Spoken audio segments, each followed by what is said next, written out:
Vote ചെയ്യാൻ പോയപ്പോ മഷി ഇട്ടിട്ടല്ലേ ചേച്ചിടാ ഞാൻ വോട്ട് ചെയ്യണം. ഞാൻ ഉണ്ടാക്കി തരാം. പിള്ളേർക്ക് ഭയങ്കര ആഗ്രഹം വോട്ട് ചെയ്യണം. അപ്പൊ പിന്നെ നമ്മൾ വിചാരിച്ചേ അറിയോ പിള്ളേർ ഇത്ര ആഗ്രഹം പറഞ്ഞാൽ നമ്മൾ കാര്യം പിന്നെ പിള്ളേർ ഇത്രയും പറഞ്ഞിട്ട് മാത്രമല്ല കല്ലൂസും പാറസും മുട്ടി നിൽക്കുക വോട്ട് ചെയ്യാൻ വേണ്ടിയിട്ട്. ഒരൊറ്റ ഭരണാധികാരിയെ ഈ വീട്ടിൽ പറഞ്ഞു. അത് അമ്മയാണോ ലക്ഷ്യയാണോ എന്ന് നമുക്ക് ഇന്ന് തീരുമാനിച്ചു. അങ്ങനെയാണെങ്കിൽ അമ്മൂമ്മ പിന്നെ പഠനം ഇലക്ഷൻ ഞാനിപ്പോ ഡിക്ലെയർ ചെയ്ത് കഴിഞ്ഞിരിക്കുന്നു. ബാലറ്റ് പേപ്പർ വെച്ചു നോട്ടാണെങ്കിൽ ഇവിടെ ക്ലിക്ക് ചെയ്യാം. ഭവാനി പടവലം ഭവാനി കോട്ടയാണെങ്കിൽ ഇവിടെ ക്ലിക്ക് ചെയ്യാം. നോട്ടാ ഞാൻ നോക്കിയേ പോകും വെച്ചാൽ ഈ രണ്ടുപേരും തുടങ്ങിയല്ലേ. ഒന്നാമതായി കൃത്യസമയത്ത് ഭക്ഷണം ഉണ്ടായിരിക്കുന്നതാണ്. ആഴ്ചയിൽ 2 ദിവസം ഇറച്ചി ഉണ്ടായിരിക്കും. മാസത്തിൽ 1 യാത്ര എല്ലാവരെയും കൊണ്ട് പടവൽ പോകും. വിഷു, ഓണം, ക്രിസ്മസ്, പെരുന്നാൾ തുടങ്ങിയ വിശേഷ ദിവസങ്ങളിൽ കുട്ടികൾക്ക് പുതിയ ഡ്രസ് വാങ്ങി കൊടുക്കും. ഓക്കെ, കുട്ടികളിൽ നിന്ന് പറയാം. ഫ്രിഡ്ജിൽ എല്ലാ ദിവസവും ഐസ്ക്രീം ഉണ്ടായിരിക്കും. കൂടാതെ ആഴ്ചയിൽ 3-4 ദിവസം ചിക്കനും മട്ടനും കാണും.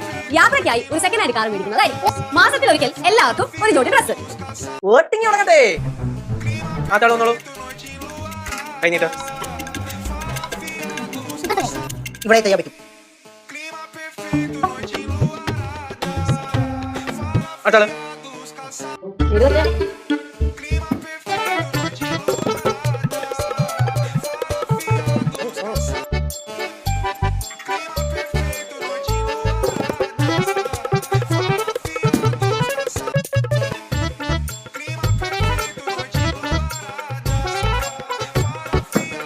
വിജയകരമായി സമാധാനപരമായി നമ്മുടെ വോട്ടിംഗ് അവസാനിച്ചിരിക്കുകയാണ്. കഴിഞ്ഞില്ലേ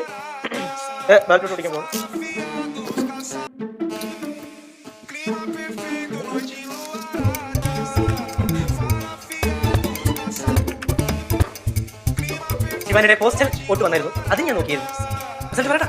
അപ്പൊ ഈ ഇലക്ഷൻ ജയിച്ചിരിക്കുന്നത് നോട്ടാ.